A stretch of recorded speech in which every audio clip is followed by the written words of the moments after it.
AP assembly సమావేశాలు మొదలయ్యాయి. ఆ లైవ్ చూద్దాం. రెండు ప్రశ్నలు అధ్యక్ష. ఇది ఒకటి, విశాఖపట్నంలో కాలుష్య నివారణకు ప్రభుత్వం తీసుకుంటున్న చర్యలు, రెండవది అందుకు సంబంధించిన వివరాలు ఏంటంటే,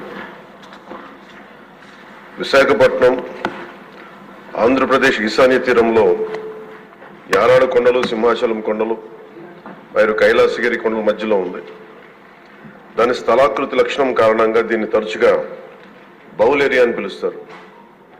ఈ కొండల కారణంగా శీతాకాలంలో ఉష్ణోగ్రతలు తక్కువగా ఉండటం వల్ల పరిశ్రమల నుండి ఉత్పన్నమయ్యే వాయు కాలుష్య కారకాలు వాతావరణంలో వ్యాపించకుండా భూమి ఉపరితలం మీదనే ఉండిపోతున్నాయి. గత కొన్ని దశాబ్దాలుగా విశాఖపట్నం గణనీయమైన పారిశ్రామిక అభివృద్ధిని చవిచూస్తుంది. ఇది పర్యావరణ మరియు కాలుష్య సమస్యలకు దారితీస్తుంది. ఈ నగరంలో ప్రధానంగా వాయు కాలుష్యం ఎక్కువగా ఉంది అధ్యక్ష. 1960 నుండి విశాఖపట్నం పోర్ట్ అథారిటీ, హెచ్పిసిఎల్ మొదలైన బహుళ రంగ పరిశ్రమల స్థాపన మరియు వృద్ధి ఈ నగరాన్ని భారతదేశ పారిశ్రామిక పట్టణంలో ఒక ప్రధాన పారిశ్రామిక కేంద్రంగా చేసింది. పారిశ్రామిక వృద్ధి ఫలితంగా చుట్టుపక్కల వాతావరణంలో ధూళి కణాలు, సల్ఫర్ డయాక్సైడ్, నైట్రోజన్ డయాక్సైడ్ ఉద్గారాలు మరియు ఇతర కాలుష్య కారకాల సాంద్రత పెరిగింది.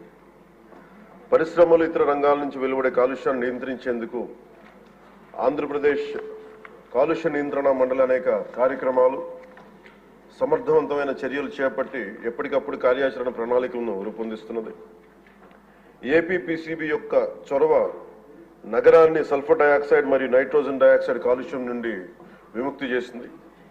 అయినప్పటికీ ధూళి కణాల కాలుష్యం ఒక సమస్యగానే మిగిలిపోయింది.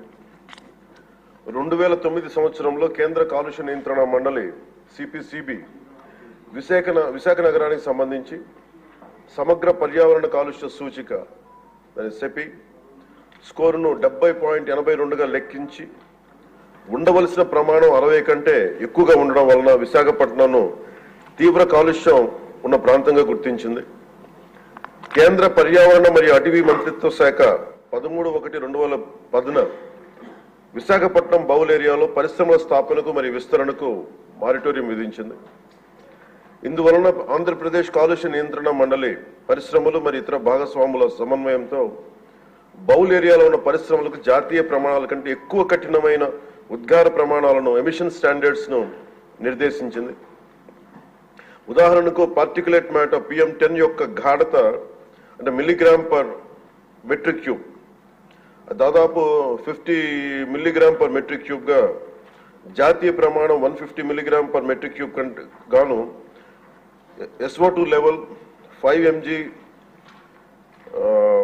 జాతీయ ప్రమాణం 25 mg కంటే నిర్దేశించడం అయింది. ఈ కఠినమైన నిబంధనల కారణంగా పరిశ్రమలు కాలుష్య నియంత్రణ వ్యవస్థను అప్గ్రేడ్ చేశాయి మరియు గ్రీన్ విశాఖ కార్యక్రమం కింద విస్తారమైన గ్రీన్ బెల్ట్ ని అభివృద్ధి చేశాయి. ఈ చర్యల వలన సెపీ స్కోర్ 2013 నాటికి 70.82 నుండి 52.31కి తగ్గింది. 2013లో ministry of environment, forest and climate change comprehensive environment pollution index score నగరానికి సంబంధించి 60 కంటే తక్కువగా ఉండడం వలన పరిశ్రమల విస్తరణపై ఉన్న మారిటోరియంని ఎత్తివేసింది. కాలుష్యాన్ని నియంత్రించడంలో గణనీయమైన విజయం సాధించినప్పటికీ విశాఖపట్నంలో పరిశ్రమల విస్తరణ కార్యక్రమాల వలన మరియు సంబంధించిన ధూళితో కూడిన సరుకు రవాణా, కార్గో రవాణా మొదలైన తదనంతర కార్యకలాపాలు వాయు కాలుష్యం పెరగడానికి కారణమైనాయి.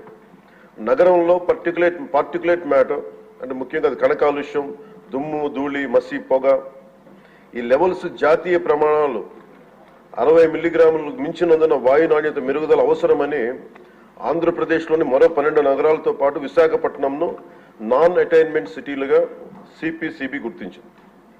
సిపిసిబి జీవీఎంసీ, జిల్లా పరిపాలన, రవాణా శాఖ, పరిశ్రమలు, పౌర సరఫరాల శాఖ వంటి సంబంధిత భాగస్వామ్య శాఖల సమన్వయంతో APPCB national clean air programme కింద నగరంలో వాయు కాలుష్య స్థాయిలను తగ్గించడానికి కార్యాచరణ ప్రణాళికను రూపొందించింది. ప్రభుత్వం సిపిసిబి, ఏపీపీసీబీ అన్ని భాగస్వామ్య శాఖలచే ఆమోదించిన కార్యాచరణ ప్రణాళిక అమలును నిశ్చితంగా పర్యవేక్షిస్తుంది. పరిశ్రమల నుంచి వెలువడే వాయు కాలుష్య ఉద్గారాలు, పరిశ్రమల కార్యకలాపాలు, పట్టణ అవసరాలకు సంబంధించిన సరుకు రవాణా నుంచి వెలువడే ఉద్గారాలను నియంత్రించేందుకు ఏపీపీసీబీ పలు చర్యలను చేపట్టింది అధ్యక్ష. అంతేకాకుండా పరిశ్రమలు ఉత్పత్తి చేసి వ్యర్థ జలాలను శుద్ధి చేయడానికి తగిన సామర్థ్యం కలిగిన ఎఫ్లూయెంట్ ట్రీట్మెంట్ ప్లాంట్లను ఏర్పాటు చేయడానికి ఏపీపీసీబీ పరిశ్రమలను నిశితంగా పర్యవేక్షిస్తున్నది. విశాఖపట్నం నగరంలో ఉత్పత్తి అయ్యే మురుగునీటిని జీవీఎంసీ నిర్మించిన 5 మేజర్ సువేజ్ ట్రీట్మెంట్ ప్లాంట్స్ ని 13 మినీ ఎస్టీపీలను మళ్లించడంతో పాటు నిర్దేశిత ప్రమాణాలకు అనుగుణంగా ఎస్టీపీ అవుట్లెట్ వద్ద కాలుష్య స్థాయిని పర్యవేక్షించడం ద్వారా నీటి కాలుష్యానికి అవకాశం లేకుండా వీలు కల్పిస్తూ ఉంది. జీవీఎంసీలో ఉత్పత్తి అయ్యే మున్సిపల్ ఘన వ్యర్థాలను వేస్ట్ ఎనర్జీ ప్లాంట్ శుద్ధి చేసి 15 మెగావాట్ల విద్యుత్తును ఉత్పత్తి చేస్తున్నారు అధ్యక్ష. దీనిని కాపులుప్పాడలో జిందాల్ అర్బన్ వేస్ట్ మేనేజ్మెంట్ ఏర్పాటు చేసింది. ఇది బహిరంగ ఘన వ్యర్థాల దహనం మరియు మున్సిపల్ సాలిడ్ వేస్ట్ డిస్పోజల్ సమస్యను తొలగించింది. విశాఖపట్నం నగరంలో కాలుష్య స్థాయిలను తగ్గించడానికి, మరిన్న నివారణ చర్యలు చేపట్టడానికి, కాలుష్య మూలాలు మరియు సంబంధిత కాలుష్య కారకాలను సవివరంగా గుర్తించడానికి ఒక సోర్స్ అపాయింట్మెంట్ స్టడీని విశాఖపట్నంలో ఆంధ్ర విశ్వవిద్యాలయానికి అప్పగించడం అయింది. ఏపీపీసీబీ ఎప్పటికప్పుడు పరిశ్రమలను పర్యవేక్షిస్తూ వాయు కాలుష్య నియంత్రణ వ్యవస్థలను, వ్యర్థాలను శుద్ధి వ్యవస్థలను అప్గ్రేడ్ చేసి ఆపరేట్ చేయాలని ఎప్పటికప్పుడు ఆదేశాలను జారీ చేస్తుంది. Real time pollution monitoring systems ద్వారాను మరియు భౌతిక తనిఖీల ద్వారా పరిశ్రమలను ఏపీపీసీబీ పర్యవేక్షిస్తున్నది. ఈ చర్యల యొక్క వివరాలను అనుబంధంగా సభా సమక్షంలో ఉంచడమైంది. పరిశ్రమల పర్యావరణ ఆడిట్ వ్యవస్థను కూడా ప్రభుత్వం ఏర్పాటు చేయనుంది. పరిశ్రమల్లో పర్యావరణ ఆడిట్ నిర్వహించడానికి భారత ప్రభుత్వం పర్యావరణ మరియు అటవీ మంత్రిత్వ శాఖ 2024 జనవరి 29న ఒక ముసాయిదా నోటిఫికేషన్ జారీ చేసింది. పర్యావరణ సుస్థిరత మరియు పరిశ్రమల వృద్ధికి నిబద్ధతలో భాగంగా పర్యావరణ చట్టాన్ని పాటించేలా చూడటానికి మరియు మెరుగుదల అంశాలను గుర్తించడానికి ఏపీపీసీబీ పరిశ్రమల్లో క్రమం తప్పకుండా పర్యావరణ ఆడిట్ నిర్వహిస్తున్నది. పరిశుభ్రమైన పర్యావరణ లక్ష్య సాధన కోసం ప్రజలతో సహా సంబంధిత భాగస్వాములందరినీ చైతన్యవంతం చేయడానికి ఆంధ్రప్రదేశ్ పొల్యూషన్ కంట్రోల్ బోర్డు మరియు ప్రభుత్వం చిత్తశుద్ధితో కృషి చేస్తున్నాయి. స్వచ్ఛమైన గాలి, స్వచ్ఛమైన నీరు, భవిష్యత్ తరాల శ్రేయస్సు కోసం సురక్షిత పర్యావరణ పద్ధతులతో రాష్ట్రాభివృద్ధి కట్టుబడి ఉన్నాం. ఈ సందర్భంలో ఈ American red Indian chief Seattle, స్థానిక అమెరికన్ చీఫ్ ఆఫ్ సుక్వామిష్ మరియు దువామిష్ ట్రైబ్స్ ఈ కింద విధంగా ఉదహరించిన ఒక సందర్భంలో, the earth does not belong to man, man belongs to the earth. We don't inherit the earth, but we borrow it from our children. ఆయన మాటలు సమస్త జీవరాశుల పరస్పర అనుసంధానాన్ని, భావితరాల కోసం ప్రకృతి ప్రపంచాన్ని గౌరవించడం, పరిరక్షించడం యొక్క ప్రాముఖ్యత నొక్కి చెప్తున్నాను. Thank you. చాలా ఇంపార్టెంట్ క్వశ్చన్ అండి. మినిస్టర్ గారు కూడా చాలా వివరంగా చెప్పడం జరిగింది. వంశీకృష్ణ గారు, మీరు ఎవరైనా మాట్లాడి సూచన చేయండి సార్, ఏదో కొత్తగా సూచన చేయండి. వివరణ బాగా ఇచ్చారు కాబట్టి టైం పడుతుంది. ధన్యవాదాలు అధ్యక్ష. ఉప ముఖ్యమంత్రి వర్యులకి ధన్యవాదాలు. ముఖ్యంగా విశాఖపట్నం పోర్ట్ బేస్ చేసుకొని స్థానికంగా కొన్ని కంపెనీలు ఉన్నాయండి, ప్రైవేట్ కంపెనీలు ఉన్నాయి. అలాగే పోర్టు కూడా దాదాపుగా 33 బెర్తులతో విస్తరించింది.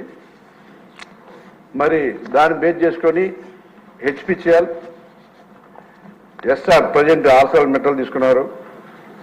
అలాగే కొన్ని వేదాంత, జేఎం బక్షి గ్రూపులు కూడా కొన్ని బెర్తలు తీసుకున్నారు. కోరమండల ఫర్టిలైజర్స్ కూడా అక్కడే ఉంది అధ్యక్ష. అయితే ఈ బెర్తలన్నింటిలో ఒక 20 బెర్తలు మాత్రమే ఈ పొల్యూషన్కి సంబంధించినటువంటి కార్గోలు హ్యాండ్లింగ్ చేస్తారు అధ్యక్ష.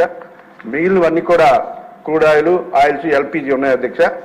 ఈ 20 బెర్తలకు సంబంధించి పోర్టు వాళ్ళు కొన్ని జాగ్రత్తలు తీసుకున్నప్పటికీ కూడా చాలా పొల్యూషన్ ఇంకా వస్తుంది అధ్యక్ష. ముఖ్యంగా సౌత్ నియోజకవర్గం ఉంది, గోడకు ఆనుకునే పోర్టు గోడకు ఆనుకుంటుంది అధ్యక్ష. వాళ్ళు గతంలో ఒక 5-6 షెడ్లు నిర్మించారు అధ్యక్ష ఈ పొల్యూషన్ కార్గో వేసుకోవడానికి. ప్రజెంట్ ఇంకొక 5 వాళ్ళు అక్కడ నిర్మించారు అధ్యక్ష. మొత్తం 10 మాత్రమే ఉన్నాయి. అలాగే ఒక 5 lakhs మొక్కలు ఎప్పుడు కూడా ఉండే విధంగా వాళ్ళు మెయింటైన్ చేస్తున్నారు అధ్యక్ష. అలాగే పోర్టు గోడ ఒక సైడ్ మాత్రమే ఈ 7.5 మీటర్లు ఎత్తున పెట్టి వాళ్ళు మెయింటైన్ చేస్తున్నారు అధ్యక్ష. 24 గంటలు రోడ్లు స్ప్రింక్లింగ్ చేస్తూ ఉన్నారు. అలాగే స్టాక్స్ మీద తార్పాలను కట్టి అలాగే కొన్ని జాగ్రత్తలు తీసుకుంటున్నప్పటికీ కూడా సీవేజ్ మిషన్